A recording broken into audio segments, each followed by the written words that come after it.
Hello everyone, I just want to do a quick review of this camera here. It's the Olympus 35 SP and this one is pretty much mint condition.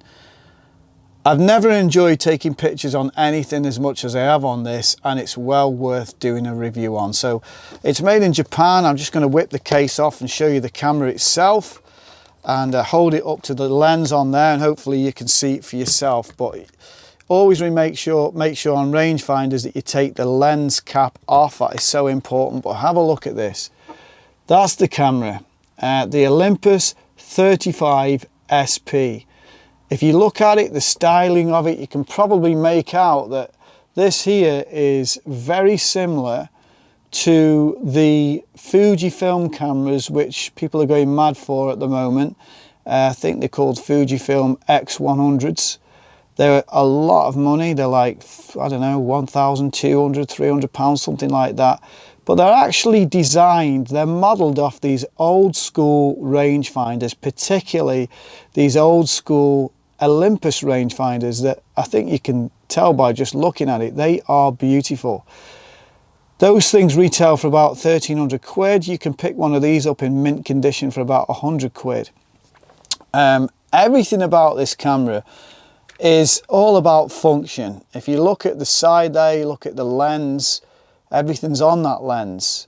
Everything that you need, from your focus ring to your aperture, selecting your aperture, to selecting your shutter speed, it's all on there. The lens itself is a 7 element. It's a 42mm fixed 7 element lens that shoots wide open at a staggering f1.7. What that means really is that it's capable of taking some really beautiful shallow depth of field, kind of that they call it bokeh, don't they? And it really is. It gets it so well. It doesn't look artificial. It's a film camera after all. It just looks really natural and beautiful. So I just wanted to point out one or two things on it for you.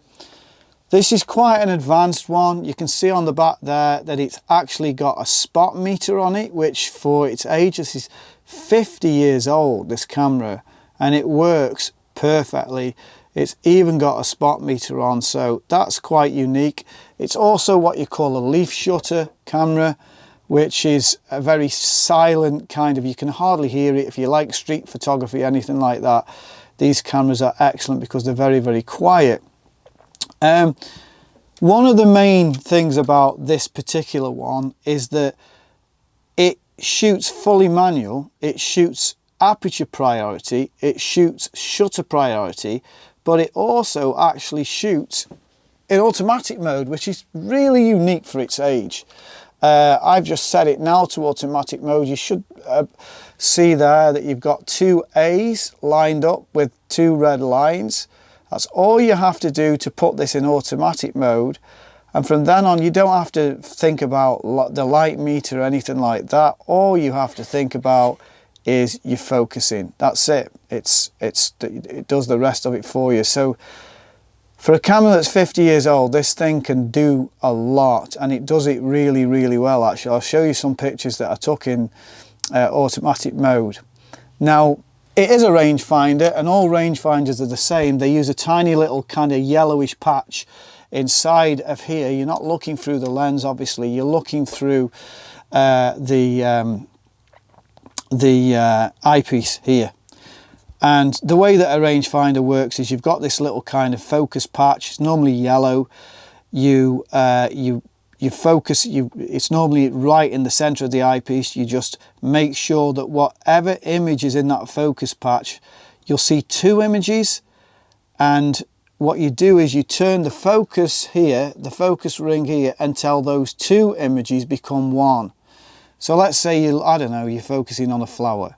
You make sure that that petal is, rather than one petal overlapping the other, you focus it until the petal becomes a one. Same with architecture, lines, horizontal, vertical, or portraiture, anything. You just make sure that those two images become one. When that happens, you know that you've absolutely nailed the focus. So it's a very, for its day, this thing was very advanced. It's a joy to use.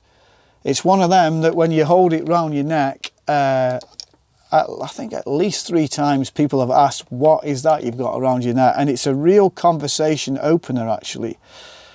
It takes consistently good pictures. The meter on it, at least on this one anyway, I don't know about the others, I only know about this one, and also the reviews that I've read. There's a guy called Ken Rockwell, does an extensive review on this.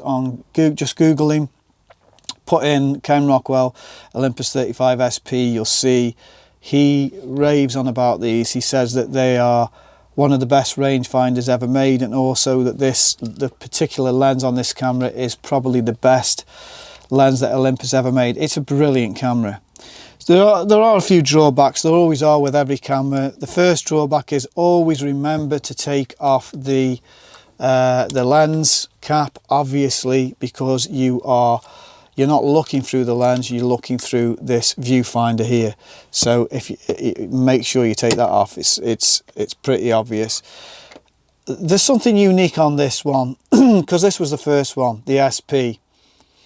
The others, the light meter, excuse me, the light meter was either there or there. It was within this threaded area, which was better. This one was the first one that they did, and the light meter is there. Now what that means is, if you're taking a shot on a very, very sunny day and you want to shoot wide open at f1.7, so you want that shallow depth of field, all these oldie cameras don't shoot faster than 1/500 of a second, so you've got to use an ND filter. Now with this SP, you've just got to remember, if you're going to do that, to put the ND filter over the light meter first. A lot of these old cameras, when you're looking at the meter readings inside, it'll either show you the shutter speed or it will show you the aperture value.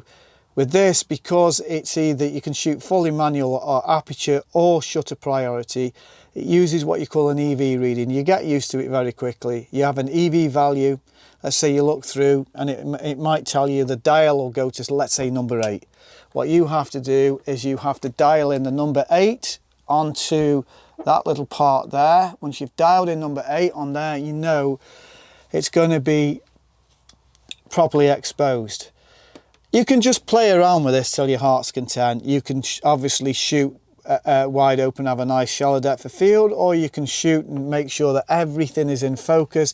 You can do anything with it, folks. It's a brilliant camera. So I won't go on anymore. I'll just show you some pictures that I've taken on it, and hopefully you'll see for yourself.